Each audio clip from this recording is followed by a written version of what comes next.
आज से तकरीबन 6 साल कबल जब मैं एक इंटरनेशनल मैगज़ीन में तालीम अमूर के इंचार्ज के तौर पर काम कर रही थी तो मुझे बुशरा रहमान, जो कि एक मशहूर ड्रामा निगार, अदीबा और कॉलम निगार हैं, के इंटरव्यू का काम सौंपा गया।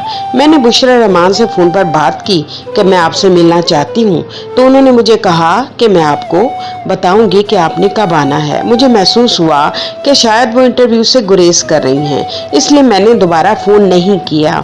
कुछ दिनों बाद बुशरा रहमान का इंतहाई खफगी में फ़ोन आया कि आपने दोबारा राब्ता नहीं किया।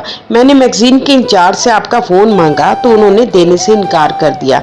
फिर मैंने हवाला दिया कि भाई मैं एक राइटर हूँ, तब जाकर आपका नंबर मिला। मैंने उनसे मुआज़रत की और अगले दिन आने का वादा कर लिया। उनका दफ्तर मेरे घर से कुछ फासले पर जौहर टाउन में था, लिहाजा वक्त मुकर्ररा पर मैं पहुंच गई। वो वहाँ मौजूद थी। बुशरा रहमान मेंबर सूबाई और कौमी असम्बली रह चुकी थी। भावलपुर से ताल्लुक़ होने की वजह से मुझे उनसे काफ़ी उनसियत थी, क्योंकि मेरा ताल्लुक़ भी भावलपुर से था।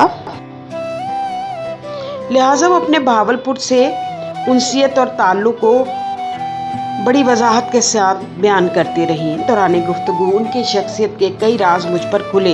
उनकी सोच, अल्फाज, ठहराव और तर्ज तकल्लुम ने माहौल में एक ऐसा सहर सा बांध दिया था। ज़िंदगी का कोई ऐसा मौजू ना था कि जिस पर उन्होंने बहस ना की हो, और हर मौजू गम, हिज्र, फिराक, तन्हाई, जुदाई, कर्ब से गुजरता हुआ वो मंतकी अंदाज लेता दिखाई दे रहा था, जहाँ ज़िंदगी का फ़लसफ़ा सांस लेता और सुनाई और दिखाई देता है। उनके बेशुमार ड्रामे टीवी की ज़ीनत बने, बेशुमार नॉवेल्स मंजर आम पर आए, जिसमें से चंद का उन्होंने हवाला भी दिया।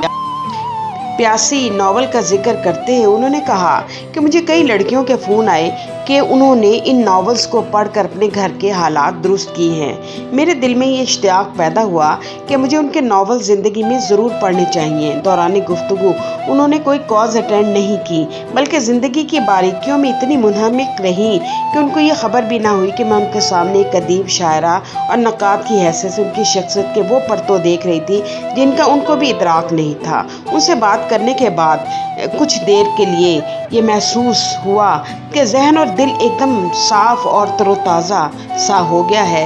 इससे कबल मैं बानो आपा का इंटरव्यू ले चुकी थी।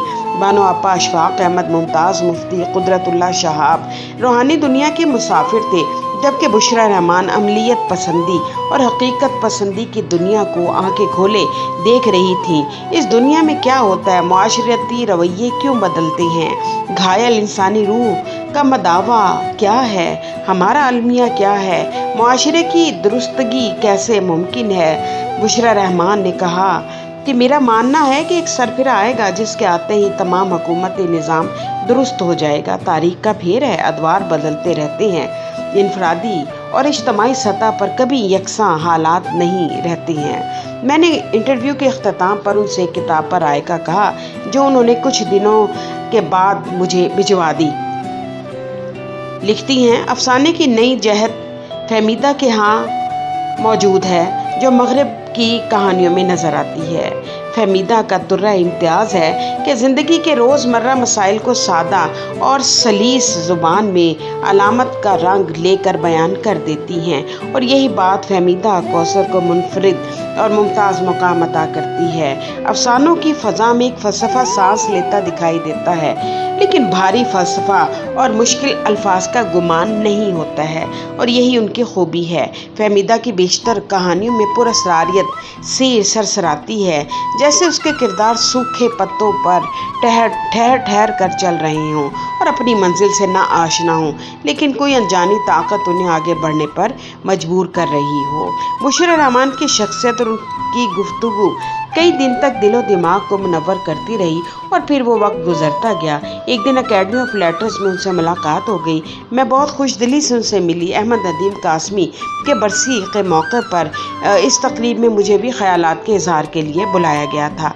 मैं उठकर उनसे मिलने के लिए गई, थोड़ा सा बरहम हुई और बोली कि तुम बहुत बेवफा हो। मैंने तुम्हें कितनी कॉलें की, बंदा फ़ोन ही उठा लेता है। मैं हैरान परेशान उनको देखती रह गई। मुझे तो उनकी कोई कॉल मौसूल नहीं हुई थी। फिर कहती हैं, अच्छा ठीक है, वो पर्चे में जो इंटरव्यू मेरा छपा था اس میں کچھ باتیں ادھورے رہ گئی تھیں۔ میں نے کہا انشاءاللہ کسی میگزین میں پھر سے انٹرویو لے کر وہ سب ادھوری باتیں شائع کر دوں گی۔ انہوں نے مسکرا کے میری طرف دیکھا اور میری کمر تھپ تھپاتے ہوئے بولی، خوش رہو۔ میں ان کی بات پر مسکرا دی۔